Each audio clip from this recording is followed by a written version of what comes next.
Our Virginia Golf Hall of Fame is celebrating the fourth class of inductees, and tonight's celebration, along with the previous three, would not have been possible without the support of some very generous donors, and I wanted to thank them here tonight officially.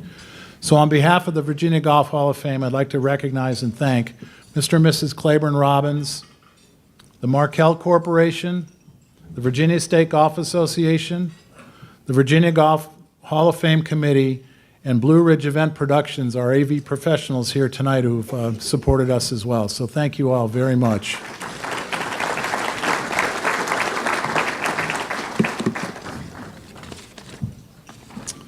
To guide us through our ceremony tonight, we're very fortunate to have Tim Rosafort as our Master of Ceremonies.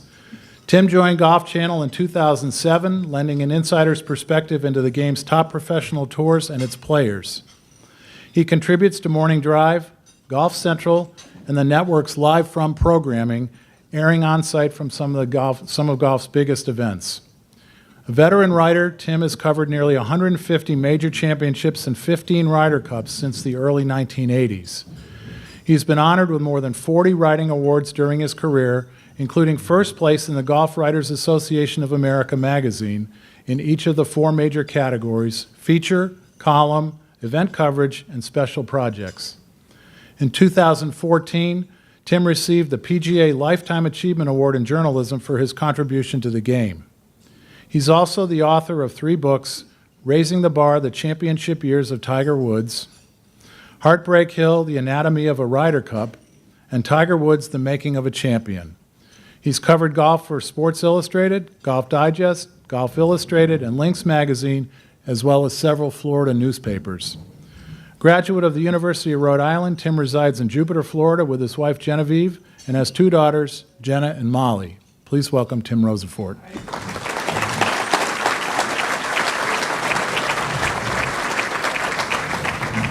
Thank you. Welcome, everybody. Gib, thank you very much. I've expressed this to you, but I can't tell you how much this means to me to be invited to this evening here in such a golf-enriched state.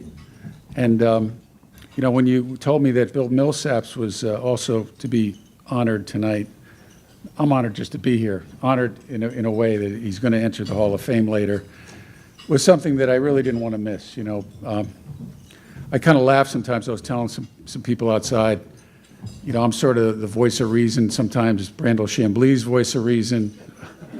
But that's okay, because you have to have different types of voices in journalism, right? Whether it's in newspapers or in the old school days, like Matt Saps and I used to write in. And you know, Bill was he had a great voice. He had a wonderful way of telling stories. He wins the Red Smith Award, and back when I was sort of just starting this, I read the Red Smith Reader, in which he talked about, I want to be a great reporter. And Red Smith I always thought of in terms of style, not as much substance. And then you think in terms of what was in it, and the substance made the style. And it did, in my opinion, of Saps as well.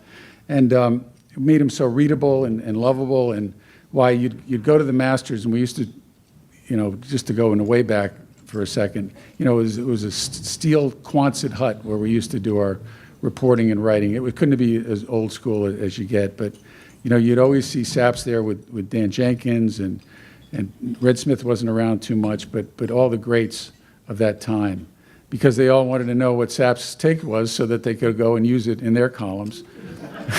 Isn't that right, Bill? And he never cared. You know, he just did it with a smile on his face, and, you know, he'd be the type of guy that I've tried to be, you know, in terms of, there's an old saying about trust in journalism, and some people don't think it's good, and I've happened to build my whole career around it in terms of, you know, being something that's true to me as the writer or the broadcaster and fair to you as the subject. That was taught to me by Tom Callahan, who's a great writer, and he did that with Larry Bird one time, and Bird was a real tough interview. And he got a letter back after about a month of this story appearing, and it was all this junky paper in an envelope, and it was you know, typical Larry Bird.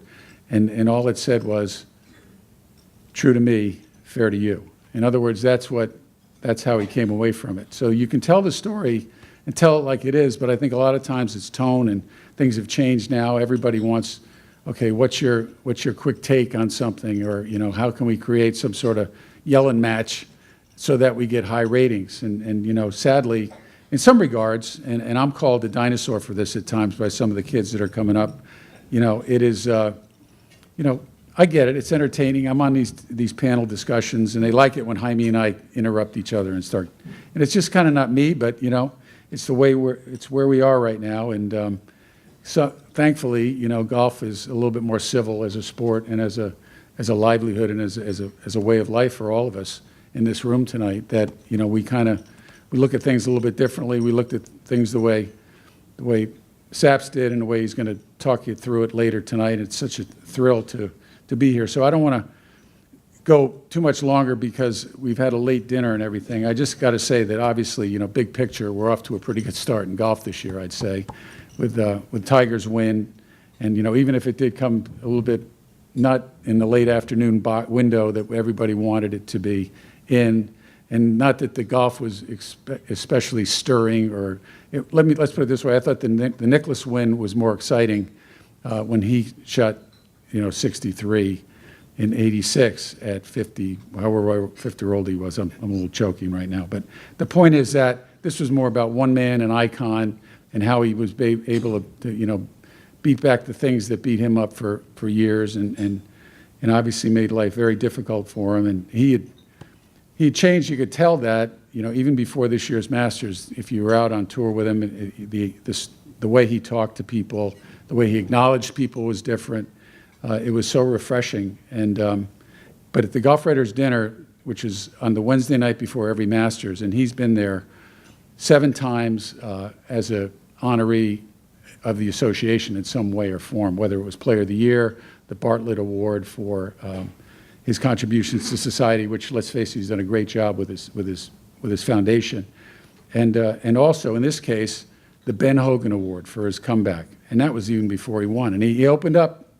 He talked about how 2 years ago, on that very night, he was going to go to the Champions Dinner, maybe the night before, 2 years ago though, and he couldn't get up to the Champions locker room. I couldn't believe that they don't have an elevator somewhere at Augusta National in that old crickety old clubhouse, but I guess they don't.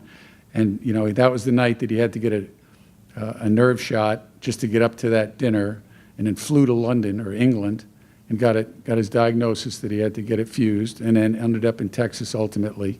And it wasn't long after that he had that horrific story break on Memorial Day. It was 2 years ago right now. And he didn't go into too much detail upon that, but he didn't have to. You could just see it in the mugshot, and you could see it in his face, and you see where he was in life. But things started to evolve better for him, and he became stronger, and he became more into his kids. I talked to him last year at the Open Championship when he was making a run at Molinari, and Molinari beat him. But it was all about his kids, and you could just see that in that hug he had, not only with his mom, but his 2 children, and how reminiscent it was of him and Earl in '97. And it was history, man. It wasn't about the golf, it was about the people and about what golf stands for. And it was good to see all those pros waiting for him, stuff that you wouldn't have seen the first time around. Him and VJ weren't exactly on speaking terms, and him and Phil played a game with each other. They didn't really dislike each other as much as people like to think, or as much as they like people to think. But anyway, here we are after all of this calamity and drama and loss of faith and loss of pride. He comes out of nowhere and does what Tiger Woods used to do all the time, which is outlast everybody, grind them to the ground, let them make a mistake, and then ultimately they have the type of week or type of finish that we used to see out of Tiger's opponents. And now it's 1-1, as the text went back and forth between Brooks Koepka and Tiger Woods a couple weeks ago, as Brooks told me. And it's going to be 1-1 in a different way, and we're so excited about the PGA Championship, this new championship season that has become a part of golf is exhausting. And there's a major every 3 weeks, and it's after next week rather, we're done with 2 more major championships. The PGA has never been held in May since 47 years, and it's going to be at a raucous place. The last time they were there, Phil finished second to Tiger by 5, and like I said, golf's in pretty good shape right now, and I can't wait to follow it when I get to Long Island this week. I can't wait to hear Millsaps up here and get his take on what he's seeing as a guy who always puts the right spin on things. And in the meantime, before Saps gets his chance, we're going to run through a little bit of a program here. I want to thank you for being such a great audience, and don't tell Brandel that I call him, that I'm his voice of reason, please. Okay, thank you. Well, anyway, thank you. And welcome to Farmington Country Club, which formally opened on May 15th, 1929. The 18-hole championship course was designed by renowned architect Fred Finlay and has been host of 17 Virginia State Golf Association championships, including the 2015 VSGA Amateur and the 2018 Women's Amateur. The club has also been showcased on the national stage, hosting the 1993 U.S. Senior Amateur Championship, which was won by Joe Ungary. I was just hoping I got that pronunciation right, and I think I nailed it, so I hope I did anyway, Joe. Farmington has been a key part of the rich golf fabric in the Commonwealth of Virginia.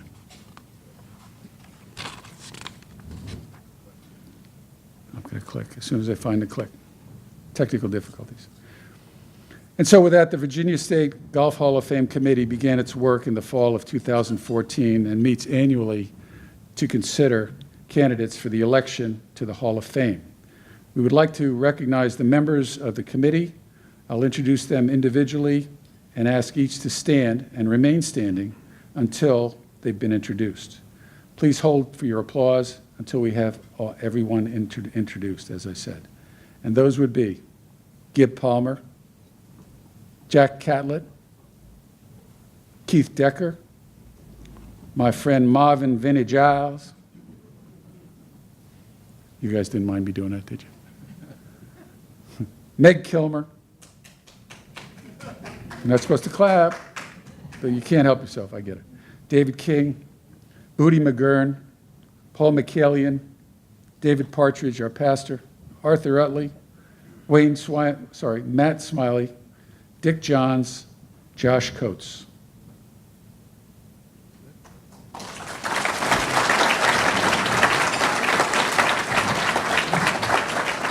A lot of work goes into making this evening special every year, and as such, we would like to recognize the people who have helped make this ceremony happen.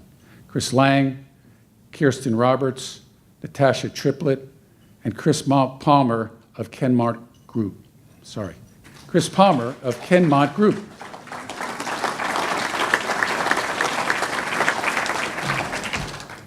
Information on tonight's inductees, along with those inducted in previous classes, can be found on the virtual Virginia Golf Hall of Fame website, a place you can visit from anywhere in the world without having to take a step. The mission of the Virginia Golf Hall of Fame is captured in the phrase, recognizing excellence, honoring heritage. Tonight, we'll do exactly that. Inside our virtual Hall of Fame building, you'll find a room dedicated to the inaugural class of 2016.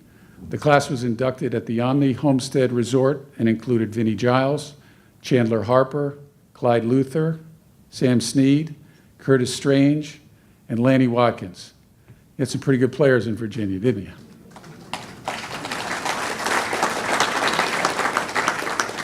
The class of 2017 was inducted at the Country Club of Virginia and included Donna Andrews, Keith Decker, Wallace McDowell, and J.C. Snead. The class of 2018 was inducted at Hermitage Country Club and included Dr. Lou Blakey, Robbie King Unger, Bobby Watkins. Hi, Bobby. Where are you, brother? I haven't seen you. I haven't said hi to you yet. Good to see you. I always tease you and say that you're my favorite. Don't tell Lanny, though. Please. Bobby Wad and Lou Worship, another classic. Tonight, we'll unveil the wall featuring the inductees of the class of 2019.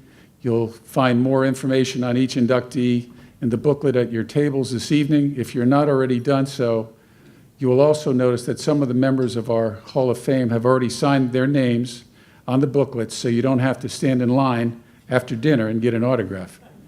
That's overrated. You don't want mine anyway. Each year, the inductees of the incoming class, as well as the event's MC, gather for a breakfast on the morning of the ceremony to share stories and sign each of the commemorative booklets that you have in front of you. Here's a shot from last year, the inaugural, goes back a couple years, the inaugural class at the Omni Homestead Resort. There's Lanny. Lanny, I'm sorry I said that. No, I'm not. It's just kidding. I love Lanny.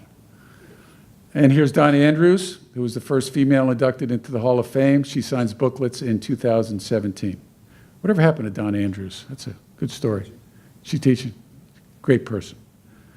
MC Gary Koch joins the 2018 class in signing booklets at Hermitage Country Club. One of my teammates, you're filling in with all the Golf Channel NBC folks for, I guess, going back to 16.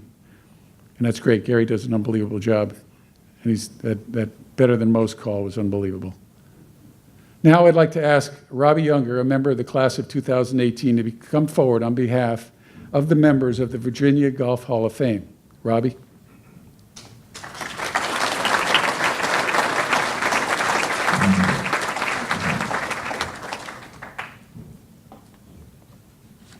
When Phil and I were in Richmond last year for this event, we ran into an old friend who said, "Well, what are you doing back in Richmond?"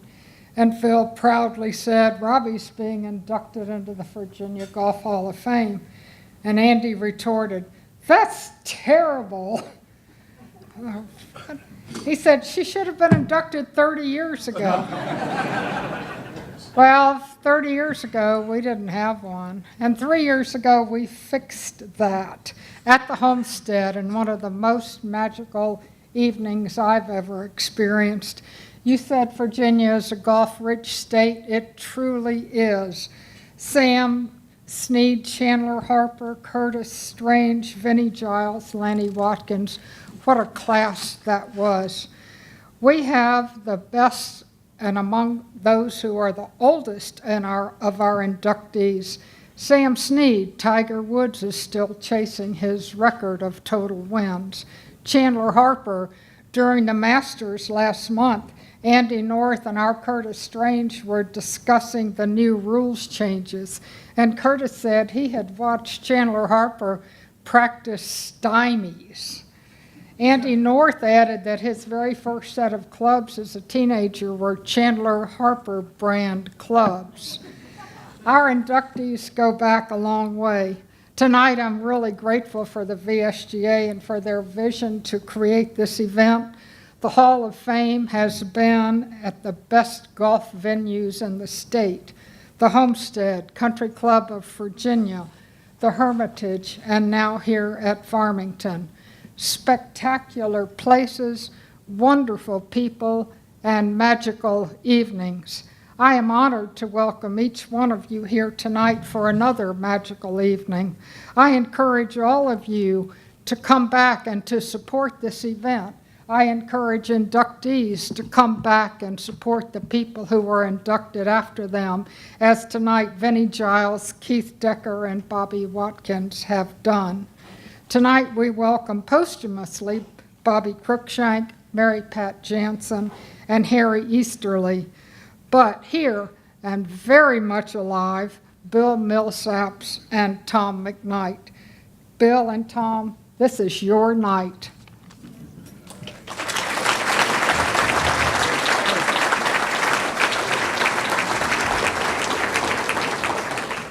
I got to hear it again for Robbie. That was unbelievable. Let's hear it.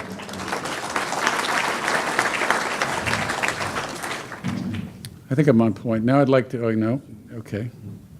Now here we go. Known as the Wee Scott, or Wee Bobby, due to his diminutive stature, Bobby Cruikshank's accomplishments were anything but small. Born in Grandtown-on-Spey in Scotland in 1894, Cruikshank turned professional and moved to the United States in 1921 as a World War I hero. He arrived in Richmond in 1932 as the head pro at the Country Club of Virginia. Cruikshank was contemporaries with many of the game's great players, including the three pictured here with him at Eastlake Country Club for a pro member best ball tournament. On the left is Walter Hagen, of course, who played with Bobby Jones, to his right. In the middle is tournament chairman Tom Payne.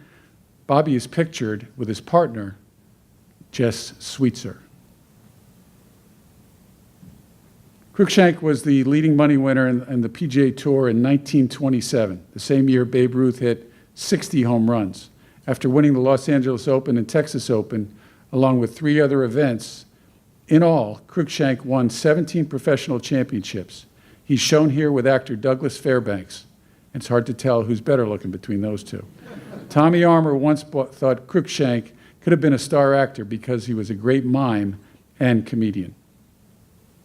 Cruikshank was the runner-up in the 1923 U.S. Open when he lost to Bobby Jones and secured another runner-up finish in the 1932 U.S. Open. He was a semifinalist in 1922 and 23 at both PGA championships. In all, he had 16 top 10 finishes in major championships in his career. He won 5 straight State Open of Virginia titles from 33 to 37 and won the 6th State Open in 1939. He was so good that no one could beat him for about 6 years, said Virginia Golf Hall of Famer Chandler Harper. Cruikshank also played in 3 other state opens, including one in Massachusetts, where he competed against the likes of the legendary Francis Ouimet. Cruikshank was an excellent teacher as well, even to his own children. Here he shows his daughter Elsie how to use a mashie at the 1929 golf show that was held at Grand Central Palace, not Grand Central Park, in New York. Bobby's granddaughter, Diana Smith, will now come forward and be presented with her grandfather's Hall of Fame certificate and his medal. Diana? Go ahead and read the citation.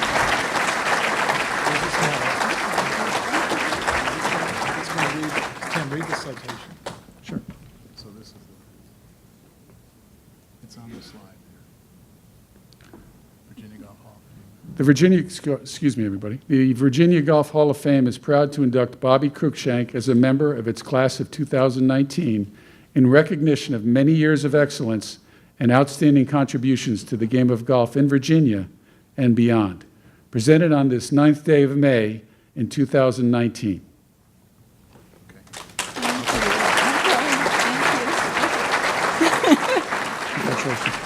Well, I'm not used to this, so if I faint, I can't help it. I was raised by my grandfather and my grandparents and my mom, and I understand Bobby was the first word I ever learned. I always called him Bobby.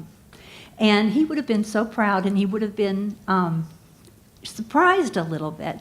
And I say that because when I grew up, he told me all about, I would hear about the 1923 playoff that he had with Bobby Jones, and he told me about this wonderful, the hole that Bobby Jones played, the 18th hole in the playoff, and how wonderful it was.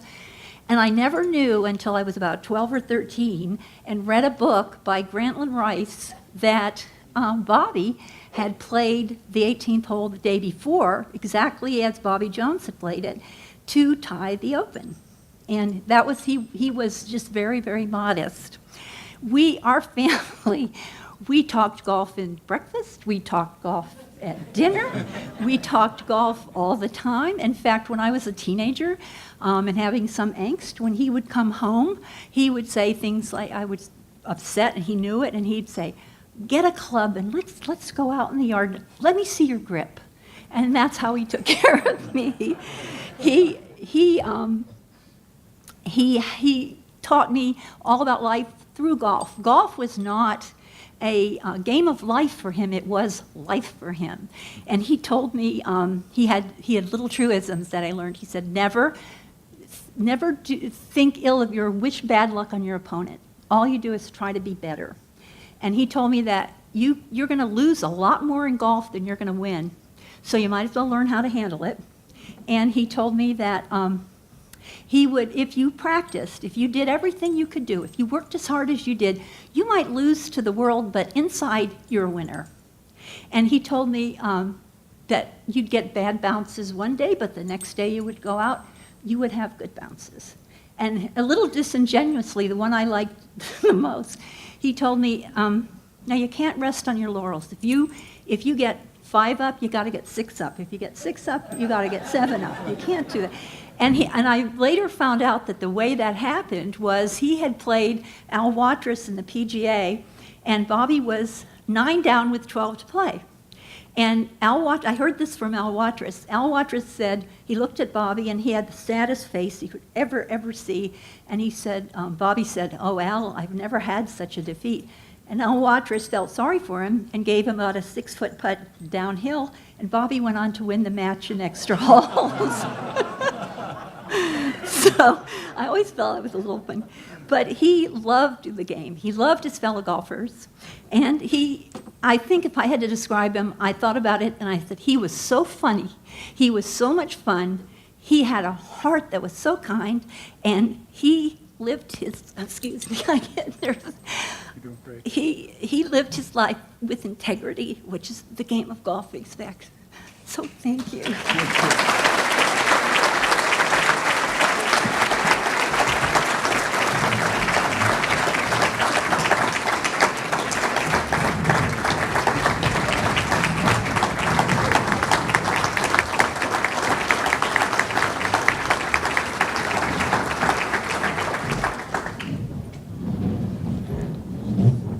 Diana, I think you're going to make us all cry with that. That was awesome.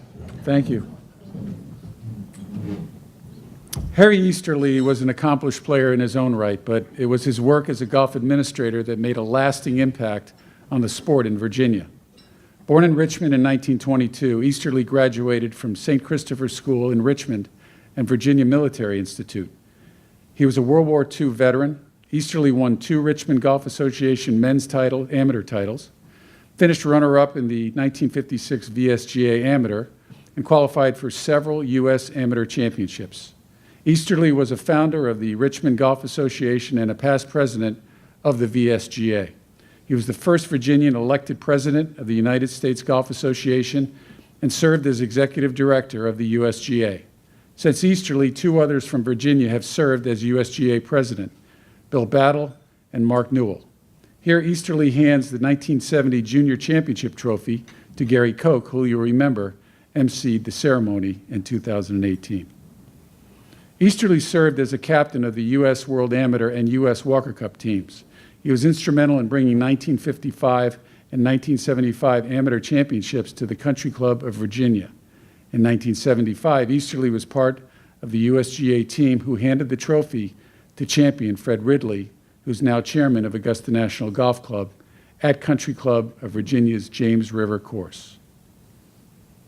Easterly handled hardware to some of the legends women's golf as well, such as Joanne Gunderson-Carner at the 1976 U.S. Women's Open Championship at Rolling Green Golf Club in Pennsylvania.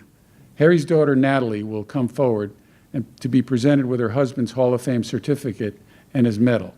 The Virginia Golf Hall of Fame is proud to induct Harry Easterly as a member of its class of 2019 in recognition of many years of excellence and outstanding contributions to the game of golf in Virginia and beyond, presented on this 9th day of May, 2019.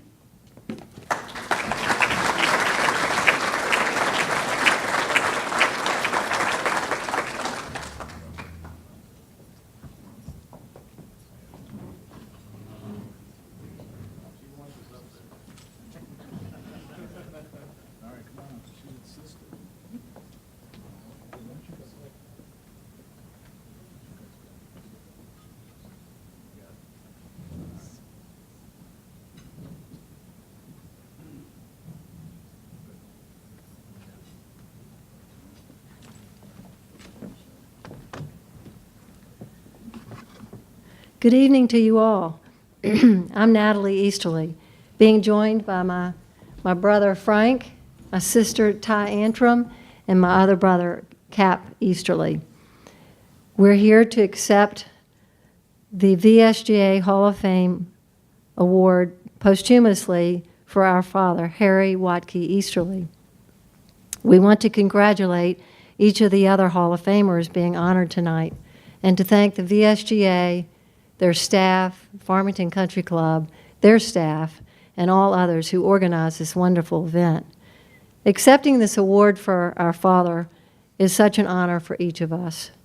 Dad would have been very pleased. In researching accepting an award for someone else, it was recommended to talk to that person receiving the award and ask ahead of time if there's anything they would like to say. I thought this sounded like a really good idea. I dialed up heaven and I talked to Dad. This is what he told me. He said, 1, whatever you do, be sure that you get one of your brothers to do the acceptance speech.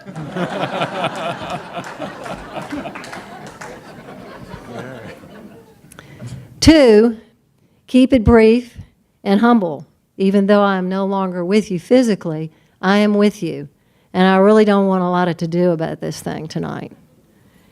It was my sincere joy to give of my time and energy towards the game of golf that I love so dearly. 3, be sure to thank the people that were there to help me, guide me, and lead me along the way. There were many. Their presence helped to make all the jobs I had a little easier, a lot more fun, and more successful. 4, make it clear that my proudest moment was when I led the charge to get stroke play changed to match play for the U.S. Amateur. I hear a laugh over there. Somebody must have been with him when he was doing that. I felt it was right for the amateur game. It was a challenge to change the format. Thumbs up that we still got match play. 4, your mother is with me, and she really wants for me to include her too. She reminded me that I really couldn't have done any of these golf-related works without her help. You know, she's right. Maybe women do run the world.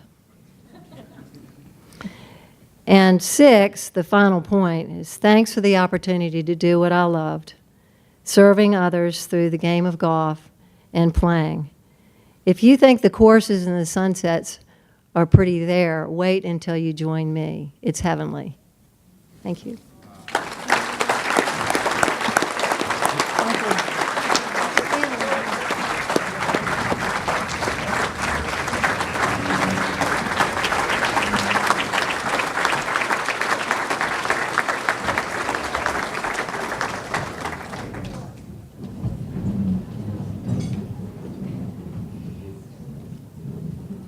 Old Millsaps is sitting over there talking to Nancy about maybe you should make the speech tonight instead of me, because we're getting blown away here. That was another awesome job. Fox hunting, not golf, was Mary Patton Jansen's sport after her family moved to Charlottesville when she was 15 years old. After her favorite horse was injured and had to be put down, she took up golf at the age of 21, getting lessons from Art Doring here at Farmington Country Club. Jansen won 6 consecutive VSGA women's amateurs from 1957 to 1962. 3 of those victories, 58 to 60, are the top 3 widest margins of victory in tournament history. Her 1961 victory came at Farmington, her home course. The 6th title in 1962 came against college student Robbie King, Hall of Fame class 2018. Jansen retired from golf at age 37. In her 12-year career, Jansen won 21 tournaments and was second 7 times, including the 1956 British Women's Amateur in its first All-American final. She also reached national championship finals in Canada, France, and Cuba. Jansen once said, "I never turned pro because I didn't know whether I could take the strain from day to day." Still, Jansen's amateur accomplishments were impressive enough that she was inducted into the Virginia Sports Hall of Fame in 2001. Mary's niece, Ginger Ashcombe, and Ellie Wood Baxter, Mary Patton's best friends since they were 16 years old, will now come forward and be presented with her Hall of Fame certificate and her medal. The Virginia Golf Hall of Fame is proud to induct Mary Patton Jansen as member of its class of 2009 in recognition of many years of excellence and outstanding contributions to the game of golf in Virginia, and beyond, presented on the 9th day of May in 2019.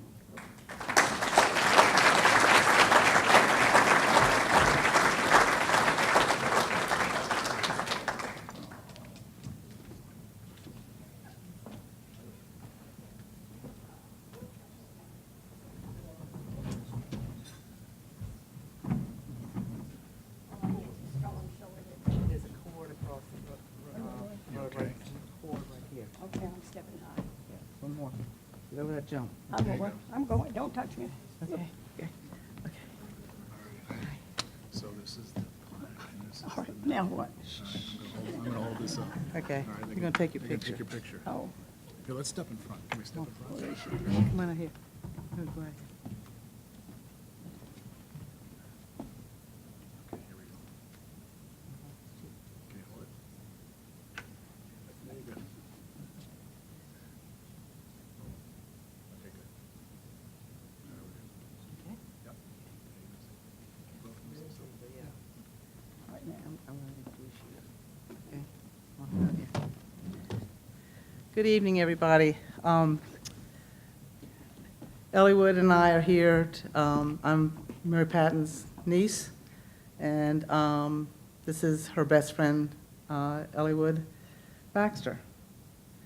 And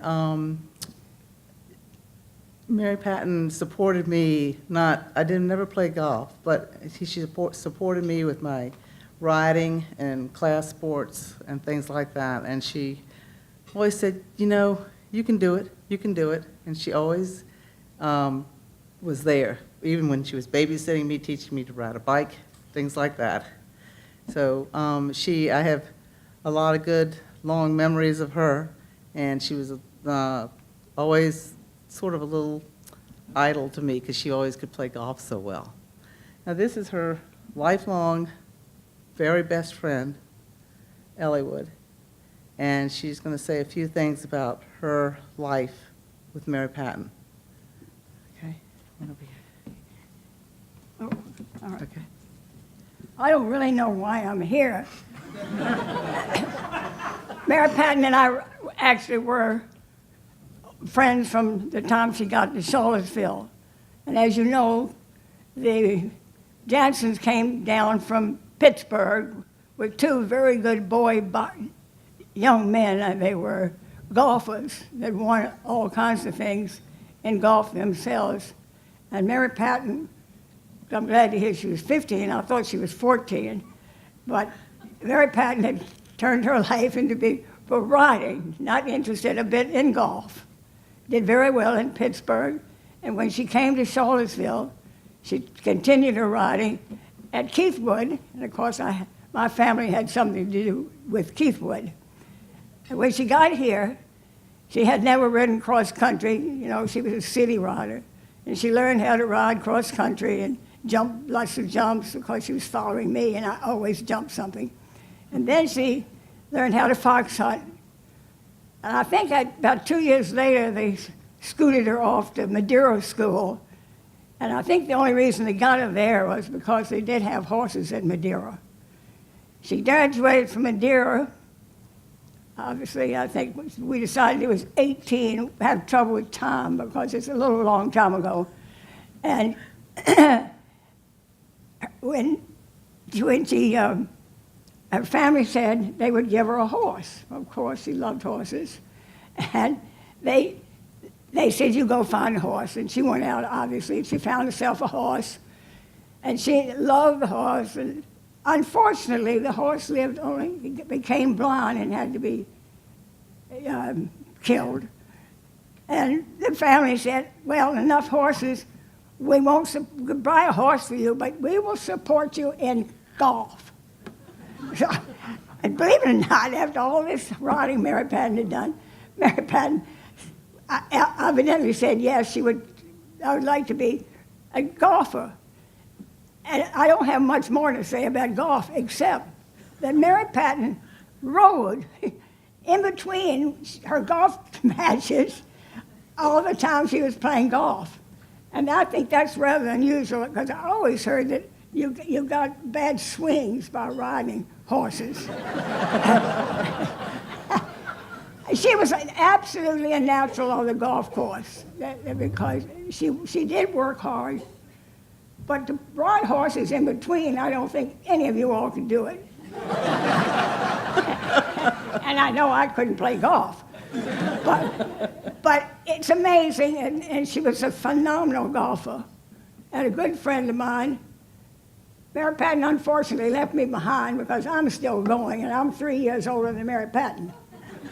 But anyway, you've heard all about her golf, and I hope I included a little bit of her horse activity. And I've got one more thing to say, and it was when Mary Patton and I went with Mary Patton and her family down to Virginia Beach that time when she was to collect her, whatever you do when you come in here to the Hall of Fame. And she was down there during the Sports Hall of Fame. And a little while later, I saw Barry Parkhill. And this was probably 5 years ago. And I said, Barry, the last time I saw you was when I was taking Mary Patton, well, he'd been elected too. I was taking Mary Patton down to the Sports Hall of Fame. And Barry said, oh, I remember Mary Patton. The woman in front, I won't say woman. The person in front of us made a very long, dull speech. So when Mary Patton got up, she said, well, I know you don't want to hear anything from me, and thank you very much for it's not a ribbon, what is it? What are we getting? Anyway, for the award, and sat down. And Perry still remembers that. All right, thank you very much. Thank you.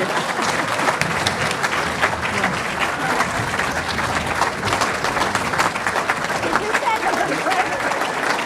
Did she make it all right? We'll get it later. Come on. Oh, I know, but you didn't thank you for the award. Why don't you thank him for it?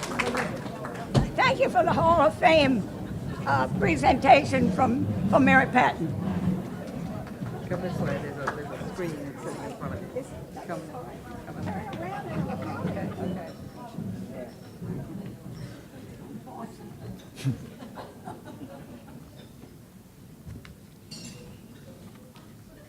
I got to say one more time for that, don't you think?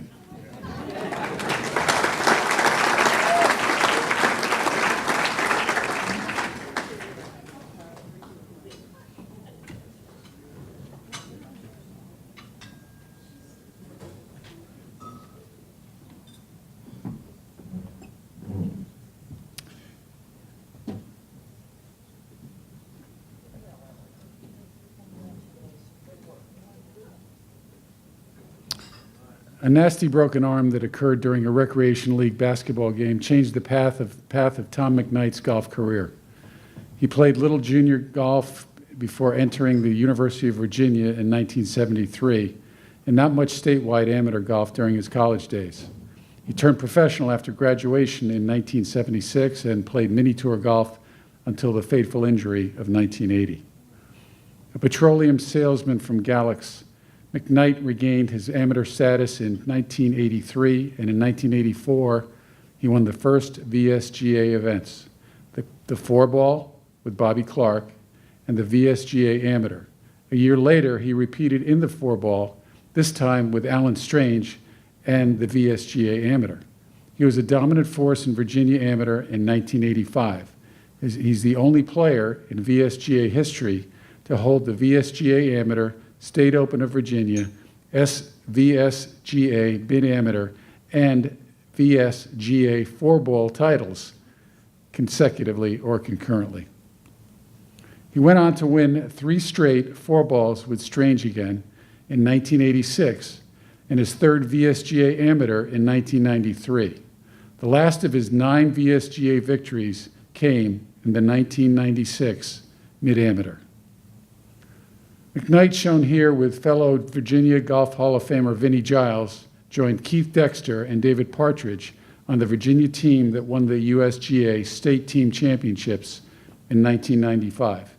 He won 3 Eastern Amateurs, a Cardinal Amateur, and the Terracotta Cup. He finished runner-up in the U.S. Amateur in 1998, was a medalist in the 1988 U.S. Amateur at the Homestead. McKnight was a member of the 1998 World Amateur Team and 1999 Walker Cup team, and finished second low amateur behind Sergio Garcia in the 1999 Masters. He rejoined the professional ranks after turning 50 and won nearly $2 million in 6 years on the PGA Tour Champions Tour. McKnight now works at Farmington as the teaching professional. The Virginia Golf Hall of Fame is proud to induct Tom McKnight as a member of its class of 2019 in recognition of many years of excellence and outstanding contributions to the game of golf in Virginia and beyond. Presented on this 9th day of May, 2019. Tom.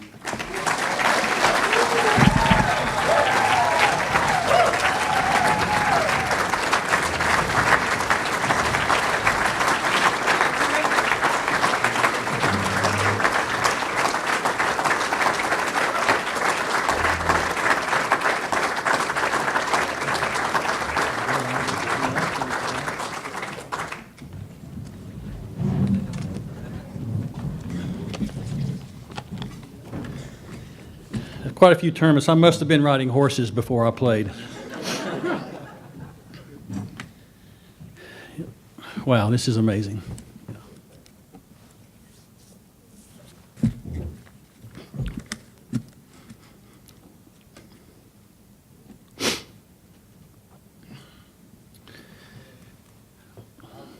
I'll eventually get there.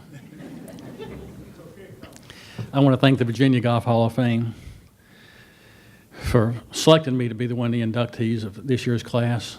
I want to congratulate the other 4 inductees as well. Looking at what they have done, the accomplishments, it's incredible.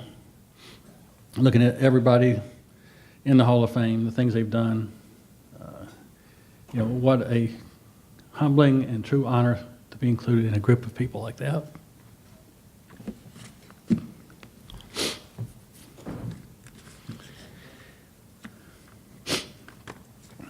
When I look at, how did I get here? It's just lucky, I guess, To me, I got here from the 3 most important things in my life: my faith, my family,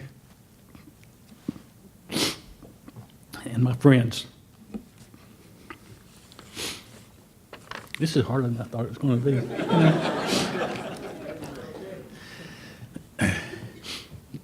My faith, it's where I draw my strength, it's where I get my hope, it's where I find my peace. I thank God every day for being so blessed in so many ways. I may be receiving a huge honor tonight, but all the glory goes to God. And my family. I want to welcome my family. I've got my dad and his wife Martha, my mother, my sister, her husband Chuck. I've got my 3 children, TJ and Tara, and Grace, Jay's wife, and Matt, Tara's husband.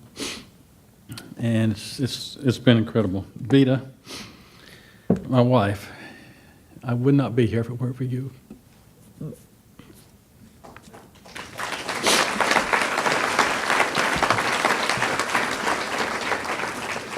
I thought this might happen once. I didn't think it would happen the whole time. Vita's always been,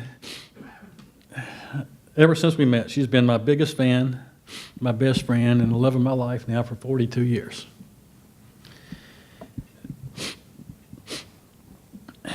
She is a tough competitor. She is by my side. She has my back. She's very protective. I'll never forget when I started playing the amateur golf, my first year in 1984 at Petersburg. She comes home after I think we'd played the first match. It had gone through the qualifying in the first match, and she comes back, she says, "Gosh, I hope you're not mad at me." I said, "What are you talking about?" She said, "I really hope you're not mad at me." I said, "What happened?" She says, "Well, I was standing at the scorer's tent today, and Wallace McDowell, her family loved Wallace. Wallace was there. Somebody walked up she didn't know, and the guy was looking at the board, and I'd played pretty well in qualifying and won a match, and he said, 'Who is this McKnight guy?' Vita just said, I couldn't help it. She said, I just said, 'Don't worry, you'll know him by the end of the week.'"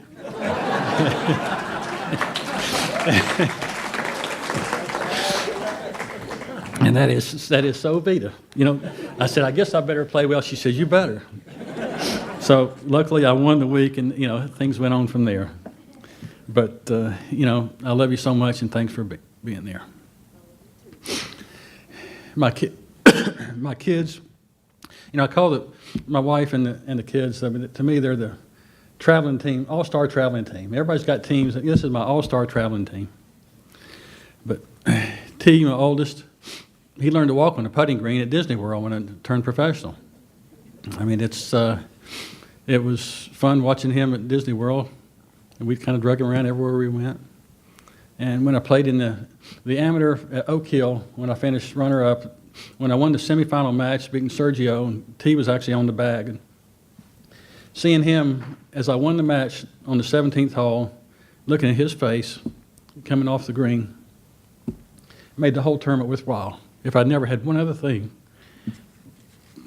but feeling the joy that I saw in his face, you know, that's all I needed. Of course, I got more than that, but, you know, it was really all I would have been happy to be right there. Jay caddied quite a bit for me. He's quite the competitor himself. He played golf at Farmington, a great player. He caddied for a couple of years on the Champions Tour. But when I think of Jay, I think of one of the. In 1985, I decided I wanted to play in some other tournaments outside of Virginia, and the first thing I kind of played in was the North-South Amateur in Pinehurst. Luckily, I mean, I played well in the qualifier and got through match play, and first thing I know, I've ended up in the finals of this tournament. We have a 36-hole final. So I'm playing this young guy who was playing at University of North Carolina. Jay would have been 3. We had T and Jay were both there. T would have been 6, I think, and Jay maybe 3. And after the first 18 holes, we had a dinner. It was like a room this size at Pinehurst in a clubhouse, but they only had 2 big tables set up, one for the other guy's family and one for my family. So we're sitting there, and about halfway through the dinner, the lunch, the father gets up from the other table, walks over to our table, and he's making small talk and said, you know, what a great match you all are having. You know, both of you playing well. It's fun to watch. You know, I've never had so much fun following somebody. I mean, this is great. And he looked down at the boys and says, I hope you guys are having fun. Are you enjoying the match? And Jay looked right up in Jack Nicklaus's face and says, my daddy's going to whip your kid.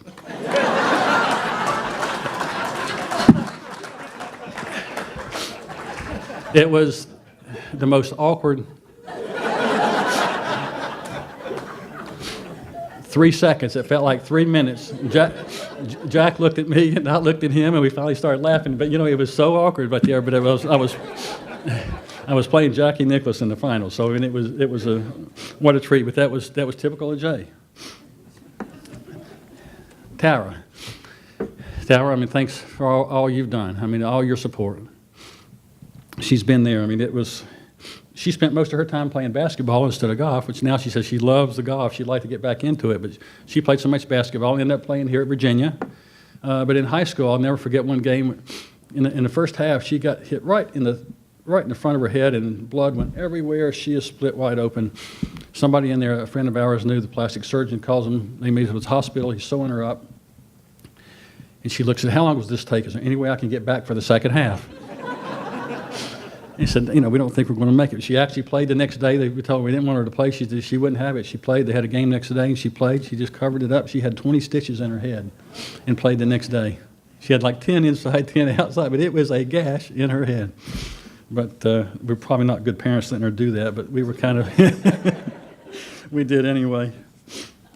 But, you know, I think all three of you guys, I mean, for what you've done, for the people you are, for what you've turned out to be. You're wonderful people, and I'm so proud to have you as my kids. I mean, it's just incredible.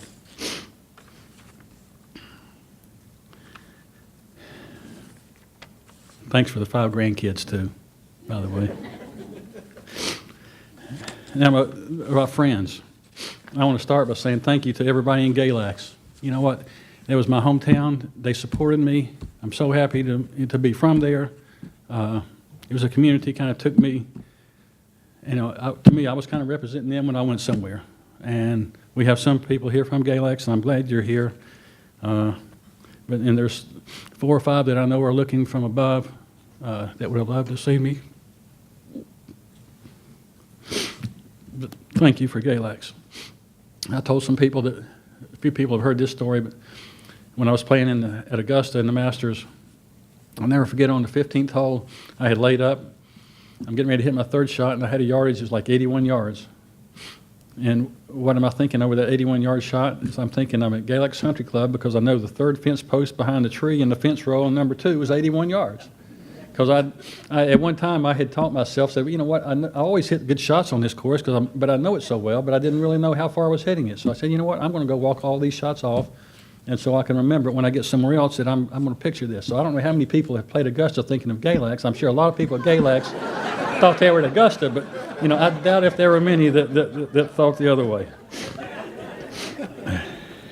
You know, my time at UVA, I wish Gordon Burris could have been here. He actually got a hold of me today. He was my first golf coach. We had a lot of fun times, a lot of stories, and he has been very nice to my family. And I give a great shout out to him because he was special. Bill Roberts, who was also a member here at one time. His son is a member now, Billy. I know Bill is looking at me from above too, saying, you know, way to go with thumbs up. You know, it was just a lot of fun. I mean, David Partridge, I know David's in here. David was on the team the same time I was. I don't know that I taught him anything. Though I'd say I did teach him one thing. I taught him not to park behind my wife's garage door if she's in a hurry.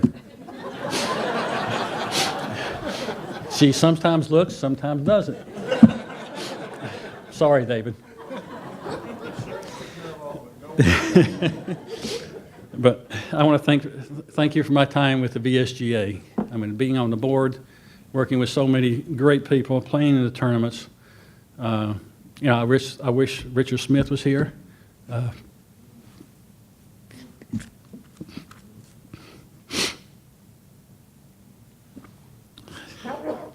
Bless you. I know Richard is looking here too. He was a good friend, but you know, I had so many great memories through everything in Virginia. I like to thank all the players through the years. You know, Alan, where's Alan? Alan Strange. Where are? Oh yeah. I don't know. I don't think we won but 2 4-balls. You know, Alan and I we lived together at one time on many tours. We played a lot together. We won 2 4-balls, and we were reminiscing tonight. I mean, we didn't really see each other for a long time after that, and we tried to play a 3rd 4-ball, and we didn't play very well to start with, and we actually turned it on the last round and really played well and came in, and we went from like 4 or 5 shots back and came back, and we ended up tying with 1 hole to go.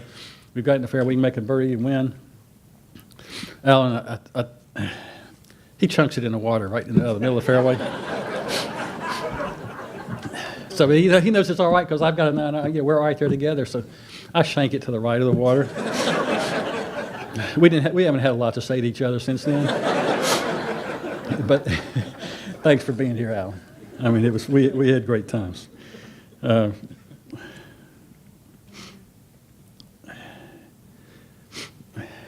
times with David and Keith, I mean, we've had a lot of fun together. You know, winning the state team championship was wonderful. But the one person I have to thank who was an inspiration to me, and that's Benny.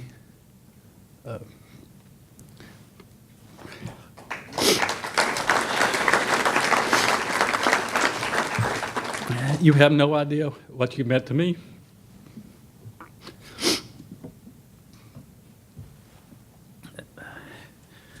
I put you so high on a pedestal. My family loved you. But, you know, I don't think, you know, as far as I'm concerned, I mean, he's obviously one of the best amateurs ever in the world. And the world's a big place, and ever is a long time. And best is awfully good. And I thank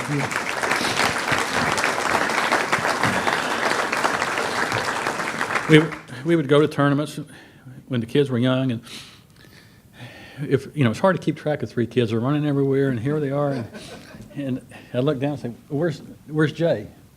You know, because Jay would be right there hanging on me, and I said, "Where's Benny?" Because if he wasn't hanging on my leg, he was hanging on Benny's. You know, he loved him. I mean, he was just always, you were great to the family, and thanks, and we really appreciate you. And, you know, thanks for Key for putting up with him, you know. And after that, being able to play on the Champions Tour and play with several of these guys on the Champions Tour, to compete with guys that have had wonderful careers that I looked up to, and to be up there just to be on the golf course with them in a competition was huge for me. I mean, it was just a dream come true. And one of those people that were so kind to me out there and made me feel at home and had so many laughs is Bobby Watkins, and I thank you so much for that.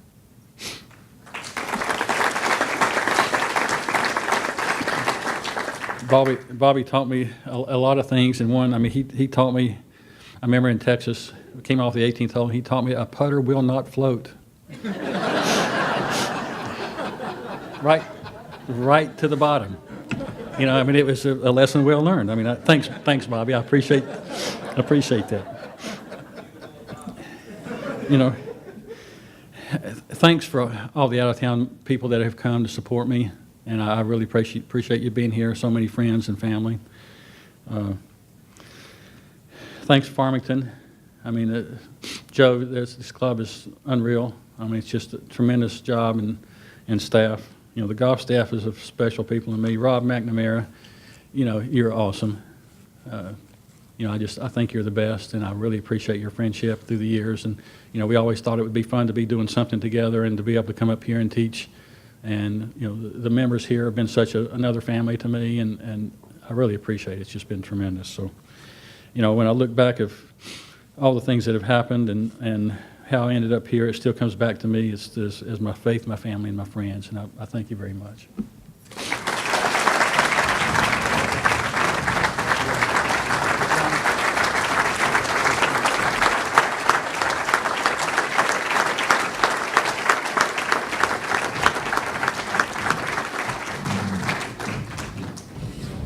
There are hot takes, there are hot takes, and then there are from the heart takes. And what we just heard and saw was from the heart. And Tom, that was wonderful.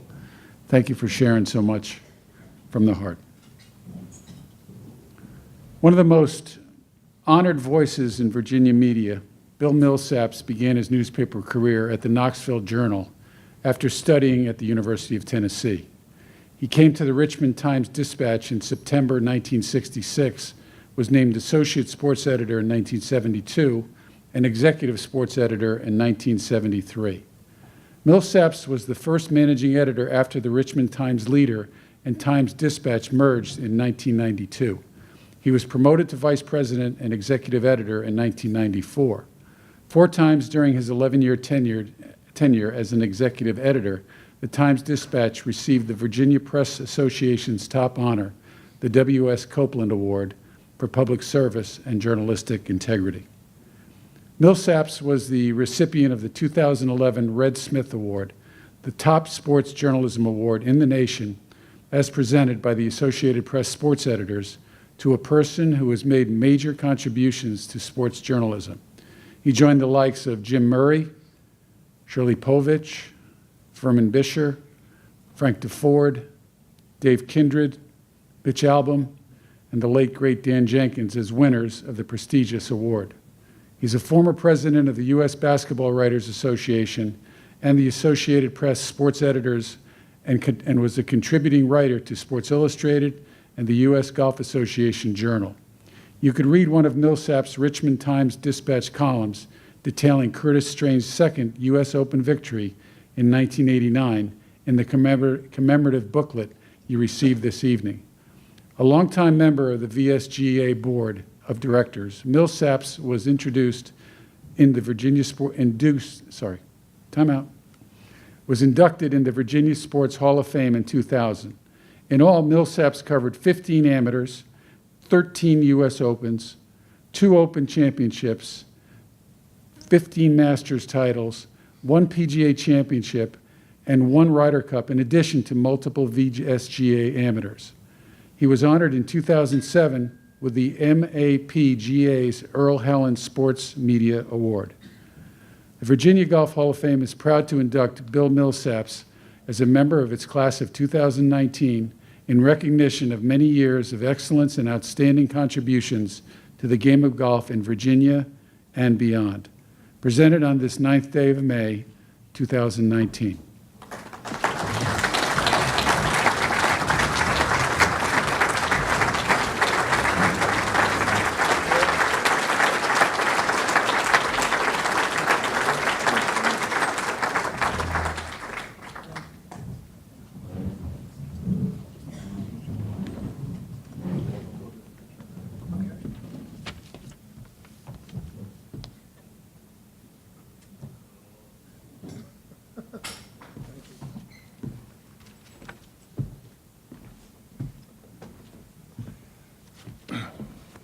Well, I say at the outset, you can see that I overmarried. I married above myself. The Russell County redhead, Nancy Dickinson Hurt, the person that is probably more responsible than anybody for me being here. I will say that my friend Tim Rosefort, the old saying, nothing can happen better to you than to be overestimated by your friends.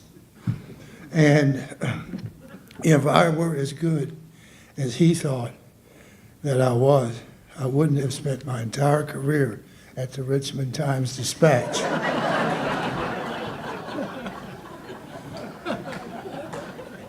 Actually, I enjoyed the time that I spent there. I was there for a reason. And, you know, you're supposed to want to advance in the business. And I determined fairly early on that that there was my bag of tools. In one of his books, Bobby Jones gave credit to O.B. Keeler of the Atlanta Journal for helping him gain world fame, quote, for the relatively inconsequential act of hitting a golf ball, end quote. How much less consequential is the act of writing about hitting a golf ball? I spent 43 years in the newspaper business, the first 28 as a sports reporter, editor, and columnist. I wrote a lot of golf. Finally, the Richmond Times-Dispatch made me take a real job, which I performed until I couldn't stand it anymore. And in the spring evening in 2005, I called in well and retired. I said I called in well and retired. I said I called in well and retired. I'm uncertain about the reactions of living inductees to my selection for this honor, but I can imagine the reaction of three. Lanny Watkins, Curtis Strange, and J.C. Sneed. I'm sure they're out there saying tonight, there goes the neighborhood. My idol and role model was Red Smith. He's one of 4 sports columnists to win the Pulitzer Prize for commentary. When asked how long it took him to write a column, Red answered the question with a question of his own.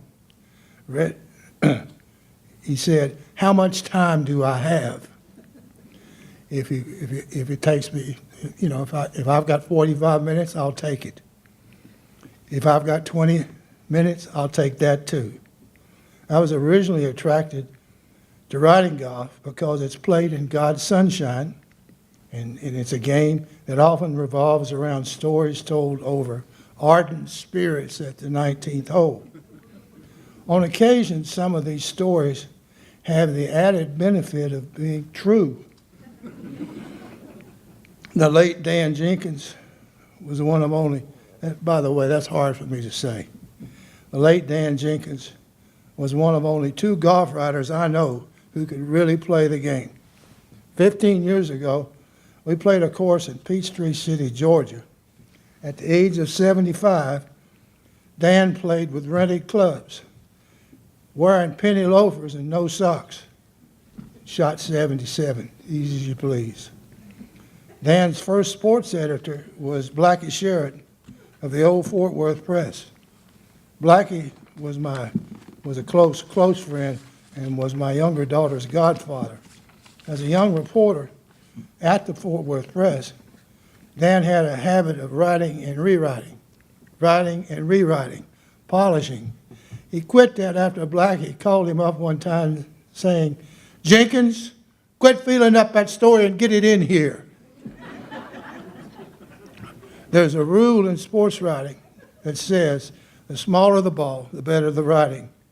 Since I retired, I've often served as a judge of columns in the Golf Writers Association of America annual contest. This year, there was one entry that struck me as especially poignant.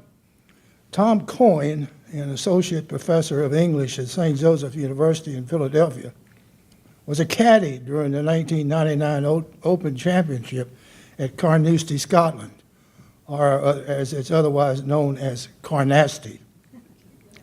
That was the Open in which John Vandervelde came to the last tee, needing a 6, a double bogey, to win the title. He made a 7, a triple bogey, and lost in a playoff.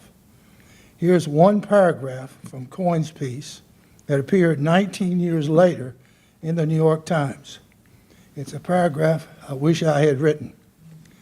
Quote, "From every corner of the clubhouse came the groans, the laughter, the sickened silences as we watched Carnoustie rip back strokes from the Frenchman, leaving him barefoot in a flowing burn.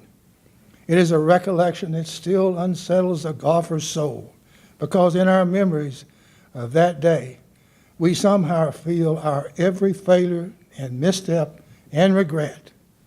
We see Carnoustie and imagine our own dreams turning to sand and passing through our fingers. We fear the place, but we really fear what it proved to us, that this game we love doesn't love us back. Golf remains indifferent to the notions of hope and mercy, and on any given tee box, we suspect we might all be John Vandervelde." End of the piece. In conclusion, the lesson from Professor Coyne is this: if God gives you a double bogey, for God's sake, take it.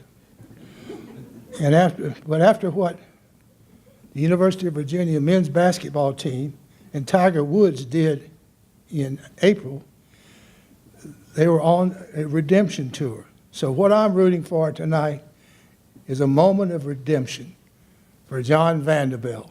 Thank you and good night.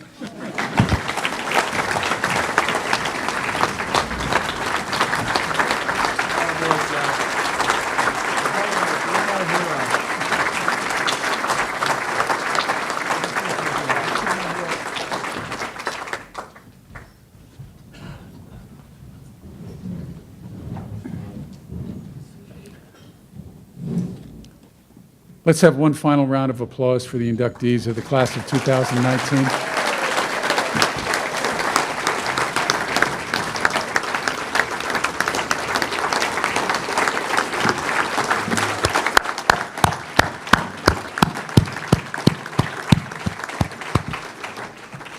Please look for an announcement on the class of 2020 later this fall, when we will also announce the location and date for next year's induction ceremony.